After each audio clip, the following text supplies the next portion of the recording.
नमस्कार मित्रांनो, स्वागत आहे आपलं हिंदुत्व चॅनलवरती। तर नवीन असाल तर सबस्क्राइब करा आणि लाईक करा आणि शेअर करा। तर नमस्कार मित्रांनो, गुरुपौर्णिमा हा भारतीय परंपरेत एक विशेष दिवस मानला जातो। आषाढ महिन्यातील पौर्णिमा तिथीला गुरुपौर्णिमा साजरी केली जाते। गुरुपौर्णिमेचा सण भारत, नेपाळ आणि भूटानमध्ये हिंदू, जैन आणि बौद्ध धर्मियांद्वारे साजरा केला जातो। गुरुपौर्णिमा ही पारंपरिक पद्धतीने एखाद्याच्या निवडलेल्या आध्यात्मिक शिक्षकांचा सन्मान करण्यासाठी साजरी केली जाते।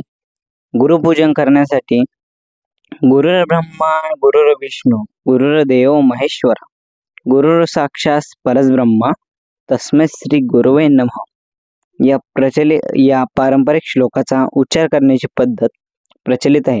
याच दिवसाला व्यास पौर्णिमा असेही संबोधले जाते।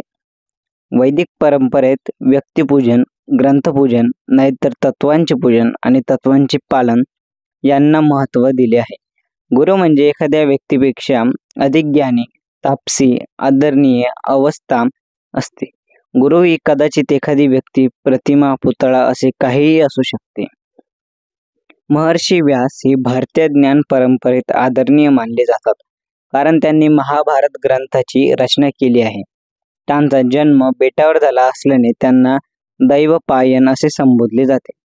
व्यास उच्छिष्ट जगत सर्वम असे म्हटले जाते, कारण ज्यांनी वेदांची रचना केलेली आहे त्यांनी स्पर्श केलेला नाही असा कोणताही विषय नसल्याने त्यांना भारतीय परंपरेत गुरुस्थानी मान दिला जातो। महर्षी व्यास म्हणजे कोणता ऋषी पाराशर आणि सत्यवती यांचा मुलगा महर्षी व्यास यांचा जन्म त्रेतायुगात झालेला आहे। महर्षी व्यास यांनी वेदांची आणि महाभारताची रचना केलेली आहे। नेपाळमध्ये जन्मलेले व्यास ख्रिस्तपूर्व 3ऱ्या सहस्त्राब्दीच्या आसपास राहत होते। गुरुपौर्णिमेचा सण त्यांना समर्पित आहे। याला व्यास पौर्णिमा असेही म्हणतात, कारण हा दिवस त्यांचा जन्मदिवस आणि त्यांनी वेदांचे विभाजन केले असेही मानले जाते। तर हिंदू धर्माबरोबरच बौद्ध धर्मात सुद्धा गुरुपौर्णिमा साजरी केली जाते।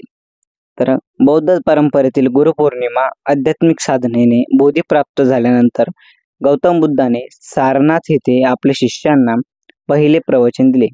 तो दिवस गुरुपौर्णिमेचा होता असे मानले जाते। त्यामुळे बौद्ध धर्मात या दिवसाला विशेष महत्त्व आहे।